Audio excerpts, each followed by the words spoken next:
Hey guys, this is Chef Tiffany and we are talking about grilling. So we're gonna cover just one of the most basic things you will put on your grill this summer, which is a hamburger. And for the most part, this is the one thing, it seems the simplest, but it's the thing that people constantly get wrong. I'm gonna empower you to actually make a better burger this summer. And if you do nothing else this summer, but make this burger, I think people will continue to come back to your house summer after summer. So, what we're gonna start with is how to select some meat from the store. What you wanna look for is a higher fat content, nothing past 25%. And when you look at the packaging, it'll tell you exactly what you're looking at. So you'll see like a 90 with a slash and then a 10, and that'll tell you how much flesh to fat ratio you've got going on. The 10 is the fat, the 90 is the flesh. So you want something that's got about 15 or higher, but nothing higher than 25. So what we're working with today is I actually went to the butcher and got picked a few pieces of sirloin filet and had them ground the sirloin on site. And if you're looking to do something a bit more economical, let's say you got 40 people coming to your house and you don't want to spend all your money on sirloin, you can actually do a combination of like 20% sirloin to 80% ground chuck. Ground chuck usually has a really nice fat content to it, and then the sirloin has really great flavor. So the two of those together will actually make for a really well-balanced hamburger that gives you great results at a cheaper price. You're actually going to just start to form a slight ball in your hand. And once you have the ball done, you're really just going to take your thumb and your middle finger and work around the patty until you get a nice sturdy wall. And you'll start to see that the grinding starts to fade and it starts to smooth out around the edges the more you work it. And that's the only place you really want to work this patty. And then you're just going to flatten it down until you have a really nice uniform shape. Because what will happen is the thicker the patty is and the less worked it is, that means that it's going to get a really nice crust on the outside when you put it on the grill. And then because of its density and its thickness, you'll get a perfectly medium rare, or even a fairly nice juicy well done burger if your guests prefer well done. So this is really what you're looking for. And then you'll still see some of it, still see some of that grounding on the top and on the bottom, but on the sides you'll see it started to smooth out quite nicely, and it's going to hold up on the grill a lot better this way. Keep your bowl with your ground meat in a bath of ice just so you can keep the temperature down, because A, it's safer, you don't end up with bacterial growth, number one, and number two, the colder the meat before you put it on the grill, the better your end result's going to be. Okay guys, so we are outside for part 2 of the process. So we're going to get this meat on the grill. We're going to start to build our burger from the bun up, essentially. Usually by the time you get those burgers on the grill, you have been harassed by everyone in your house and they are ready to eat. We're going to actually go through this onion right about here, give it a really nice slice, and now you have essentially the onion patty, and that's going to go directly on the grill. We're going to get those on first so we can pull those off, and then we are going to get our meat on the grill as well. Give our patties a little bit of salt and pepper. When it's beef, you want to give it a little extra salt, because as that cooks off on the grill, it's the only thing that's going to give it any actual seasoning.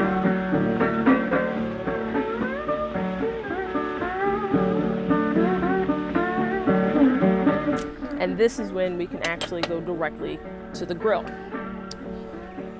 Looks like our onions are doing some nice work here, so we're going to give them a quick flip. Woo. And it's okay if that falls apart a little bit. You can always put it back together. There we go. Before you put your meat on the grill, take a little paper towel, some tongs, and just lube it up a little bit so they don't stick.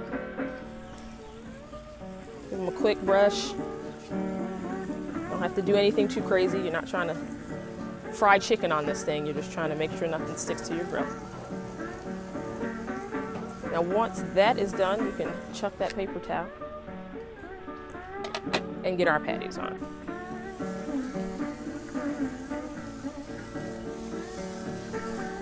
Now, if you want medium rare, you're gonna actually let this sit on one side for about 3 minutes and then give it one flip, ladies and gentlemen. One. It does not need more than one. Once you flip it once, leave it alone, walk away from it, let it do its thing. The meat will tell you when it's ready to flip. It'll tell you when it's finished. You don't need to nurse it. You don't need to sit over here and keep turning it and tossing it. Just let it be. We have a little bit of Vermont cheddar. We also have, just from our local Publix here, thank you guys, we have some actual fresh made hamburger buns from the bakery. So those would be fantastic. That's a really nice treat. They really don't cost any more than, like, you know, the regular buns that you would get in the bread aisle. And then we also have a little bit of red leaf lettuce. You want something that's not going to sit up as much as romaine, because you want it to kind of just lay flat on the burger, because there's nothing as disappointing as biting into a burger and all the toppings fall out of the backside. Finally, instead of ketchup, instead of sliced tomato, we have a little bit of tomato jam, which is actually really fantastic. It'll still give you the tomato flavor, but you can forego the condiments at this point, and you can actually forego the fresh sliced tomato. So it makes it less messy, things kind of hold together, it'll help the bun stick to everything else. And the recipe for the tomato jam is on the website, so you can absolutely knock this out. And once you have this done, jar it up, put it in the refrigerator, it'll pretty much last you all summer at this point. You can actually, if you were here, you could smell the cedar burning off of the backside, so that smoke is actually going to get into our burger. And if you see, our burgers are actually in perfect condition to actually flip at this point. They'll probably have some really fantastic grill marks on one side, and you see how that just lifts off. Flip it, and that's the sexy you're looking for, people. That is the sexy you're looking for. That's even better. I love mine with a nice, a real serious crust on the one side. So we are at the point where we can actually check for doneness. What you're looking for is that part right between your index finger and your thumb.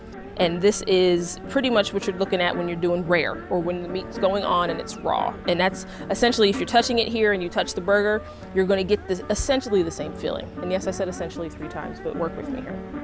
So when you put these 2 fingers together, you'll start to see that muscle will start to tense up, and you can actually touch this here and then touch your burger, and it'll tell you if it's at what we call medium rare at this point.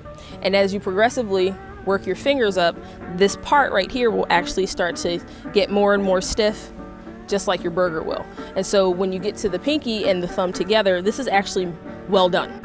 So what happens with all meat, no matter what you're doing with it, no matter how you're cooking it, whether it's outside on the grill or inside in your oven, it'll continue to cook once you pull it off of the heat. So if someone likes their burger at medium, this is the perfect time to pull it and serve it. If they like it at medium well, you still want to pull the burger, but once you pull it, you're going to put it on a plate, cover it with some foil, or tent it with some foil, is what you might hear every once in a while on, like, the Food Network. And once it's tented, that temperature will actually, that ambient temperature will continue to rise to about 5 to 7 degrees hotter than it already is. So it'll continue to cook.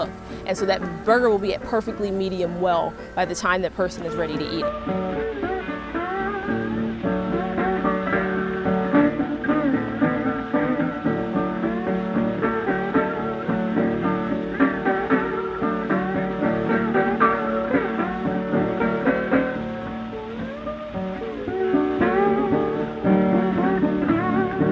Give that a quick stack, and your burger is ready to go.